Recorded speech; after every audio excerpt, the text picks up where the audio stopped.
ಹೇಗಿದ್ದೀರಾ? ನಮ್ಮ ಚಿಣಕಿ ಮಿಟ್ಕ ಯೂಟ್ಯೂಬ್ ಚಾನೆಲ್ಗೆ ಸ್ವಾಗತ ಸುಸ್ವಾಗತ. ನಾನು ನಿಮ್ಮ ಪ್ರೀತಿಯ ಚಿಣಕಿ. ಇವನು ಮಿಟ್ಕ, ನಾನು ಮಿಟ್ಕ. ಬನ್ನಿ ಇವತ್ತಿನ ಕತೆ ಶುರು ಮಾಡೋಣ. Let's get into the video. ಒಂದು ಸುಂದರ ಕಾಡಿನಲ್ಲಿ ಸಾವಿರಾರು ಇರುವೆಗಳು ವಾಸವಾಗಿದ್ದವು. ಹಾಗೆ ಅಲ್ಲಿ ಒಂದು ಕುಂಟುವ ಇರುವೆ ತನ್ನ ತಂದೆ ತಾಯಿಯೊಂದಿಗೆ ವಾಸವಾಗಿತ್ತು. ಆ ಇರುವೆಗೆ ಸರಿಯಾಗಿ ನಡೆಯದ ಕಾರಣ ಕುಂಟುತ್ತಾ ನಡೆಯುತ್ತಿತ್ತು. ಇದನ್ನು ಕೆಲವು ತುಂಟ ಇರುವೆಗಳು ಅವನನ್ನು ಅಣಕಿಸಿ ನಗುತ್ತಿದ್ದವು. ಆ ಕುಂಟು ಇರುವೆಯು ಅಳುತ್ತಾ ಮನೆಗೆ ಬಂದಾಗ ತಂದೆ ತಾಯಿ ಅವನನ್ನು ಅಪ್ಪಿ ಸಂತೈಸುತ್ತಿದ್ದರು.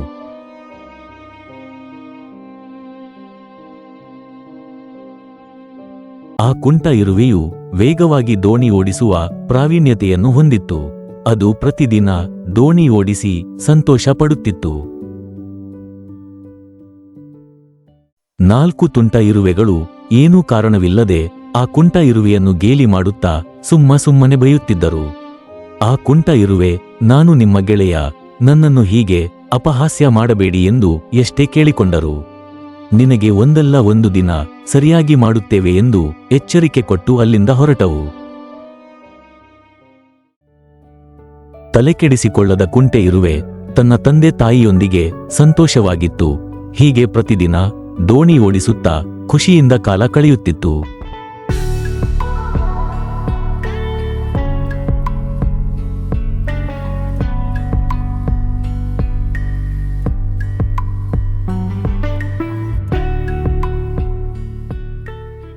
ಹೀಗೆ ಪ್ರತಿದಿನ ಇರುವೆಯನ್ನು ಅಣಕಿಸುವುದು, ಆ ಇರುವೆಯು ಆಹಾರ ಹುಡುಕಿ ತಂದರೆ ಅದನ್ನು ಕೆರೆಗೆ ಎಸೆಯುವುದು, ಹೀಗೆ ಆ ತುಂಟ ಇರುವೆಗಳ ವರ್ತನೆ ದಿನ ಕಳೆದಂತೆ ಮಿತಿಮೀರಿತ್ತು. ಇದು ತುಂಬಾ ಮಿತಿಮೀರುತ್ತಿದೆ ಎಂದು ಇರುವೆಯ ಮುಖ್ಯಸ್ಥನ ಬಳಿಗೆ ತನ್ನ ತಂದೆಯೊಂದಿಗೆ ಬಂದ ಕುಂಟ ಇರುವೆಯು ನಡೆದ ವಿಷಯವನ್ನು ಮುಖ್ಯಸ್ಥನಿಗೆ ಹೇಳುತ್ತದೆ.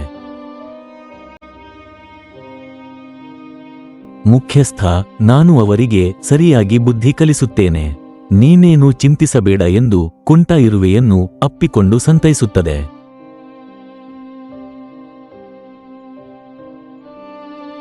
ಇರುವೆ ಮುಖ್ಯಸ್ಥ ತುಂಟ ಇರುವೆಗಳನ್ನು ಚೆನ್ನಾಗಿ ಬೈದು ಕಳಿಸುತ್ತಾನೆ.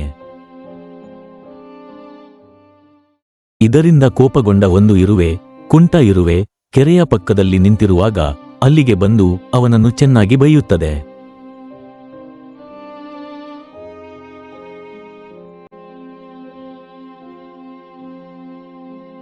ನಾವಿಬ್ಬರು ಸ್ನೇಹಿತರು, ನನಗೆ ನೀನು ಈ ರೀತಿ ಮಾಡುವುದು ಸರಿಯಲ್ಲ, ನನಗೆ ಏನು ಮಾಡಲು ಹೋಗಬೇಡ, ದಯಮಾಡಿ ನನ್ನನ್ನು ಬಿಟ್ಟು ಬಿಡು ಎಂದು ಎಷ್ಟೇ ಕೇಳಿಕೊಂಡರೂ ಬಿಡದ ಇರುವೆ ಕುಂಟ ಇರುವೆಯನ್ನು ಕೆರೆಗೆ ತಳ್ಳುತ್ತದೆ.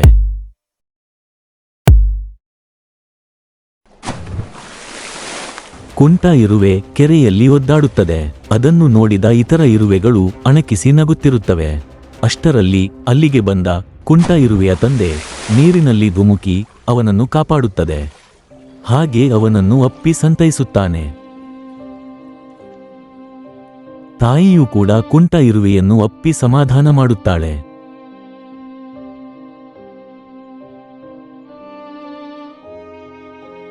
ಮರುದಿನ ತಂದೆ ಪಂಚಾಯಿತಿ ಸೇರಿಸಿ ನಿನ್ನೆ ನಡೆದ ಘಟನೆಯನ್ನೆಲ್ಲ ಮುಖ್ಯಸ್ಥನ ಬಳಿ ವಿವರಿಸುತ್ತಾನೆ. ಕುಂಟ ಇರುವೆಯು ತನ್ನ ಅಳಲನ್ನು ಹೇಳಿಕೊಳ್ಳುತ್ತದೆ. ನಿಮ್ಮದೆಲ್ಲ ಜಾಸ್ತಿಯಾಗಿದೆ, ಅವನನ್ನು ಅಣಕಿಸುವುದು ಸರಿಯಲ್ಲ, ಅವನ ದೋಣಿ ಓಡಿಸುವ ನೈಪುಣ್ಯತೆ ನಿಮಗ್ಯಾರಿಗೂ ಇಲ್ಲ. ನಾನು ದೋಣಿ ಓಡಿಸುವ ಸ್ಪರ್ಧೆ ಏರ್ಪಡಿಸುತ್ತೇನೆ. ನೀವು ಅದರಲ್ಲಿ ಗೆದ್ದು ನಿಮ್ಮ ಪೌರುಷ ತೋರಿಸಿ. ನೀವು ಅವನನ್ನು ಸೋಲಿಸದಿದ್ದರೆ ಇನ್ನು ಮುಂದೆ ಅವನಿಗೆ ತೊಂದರೆ ಕೊಡಬಾರದು ಎಂದು ಸ್ಪರ್ಧೆಯನ್ನು ಘೋಷಿಸುತ್ತದೆ. ಮರುದಿನ ಸ್ಪರ್ಧೆ ಏರ್ಪಟ್ಟಿತು. ಇರುವೆ ಮುಖ್ಯಸ್ಥ ಪೀಪಿಯೂದಿ ಪಂದ್ಯಕ್ಕೆ ಚಾಲನೆ ನೀಡುತ್ತಾನೆ. ಪಂದ್ಯ ಪ್ರಾರಂಭವಾಗುತ್ತದೆ. ಎಲ್ಲರೂ ದೋಣಿ ಓಡಿಸುತ್ತಾ ಮುನ್ನಡೆದರು.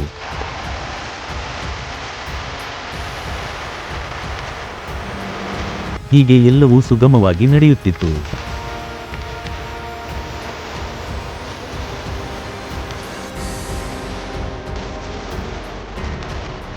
ಎಲ್ಲರೂ ದಡವನ್ನು ಮುಟ್ಟಿ ಮತ್ತೆ ದೋಣಿ ಓಡಿಸುತ್ತಾ ಮುಂದೆ ಸಾಗಿದರು. ಕುಂಟ ಇರುವೆ ಮುಂದೆ ಸಾಗಿತ್ತು. ಅಷ್ಟರಲ್ಲಿ ಪಕ್ಕದಲ್ಲಿ ಬರುತ್ತಿದ್ದ ಇರುವೆ ಕುಂಟ ಇರುವೆಗೆ ಜಾಡಿಸಿ ಒದೆಯುತ್ತದೆ. ಕೋಪಗೊಂಡ ಕುಂಟ ಇರುವೆಯು ಮತ್ತೆ ಸೆಟೆದು ನಿಂತು ಮತ್ತೆ ಪಂದ್ಯವನ್ನು ಪ್ರಾರಂಭ ಮಾಡುತ್ತದೆ.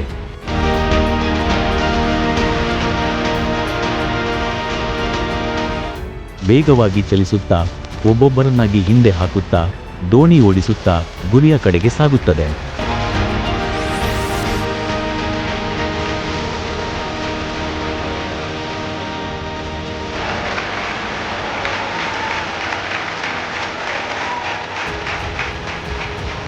ಬಹಳ ಪ್ರಯಾಸಗೊಂಡು ಅಂತಿಮದಲ್ಲಿ ಕುಂಟ ಇರುವೆಯು ಪಂದ್ಯದಲ್ಲಿ ಜಯಗಳಿಸುತ್ತದೆ.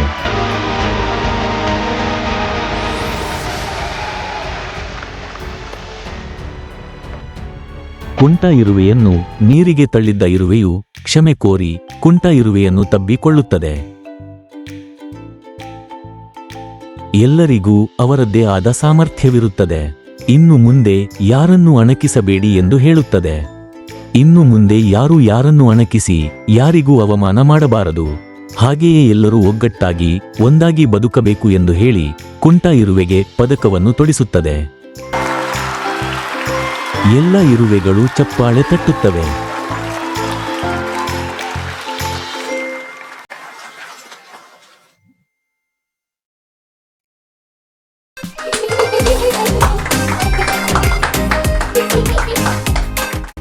ಎಷ್ಟು ಚೆನ್ನಾಗಿತ್ತಲ್ವಾ ಕತೆ?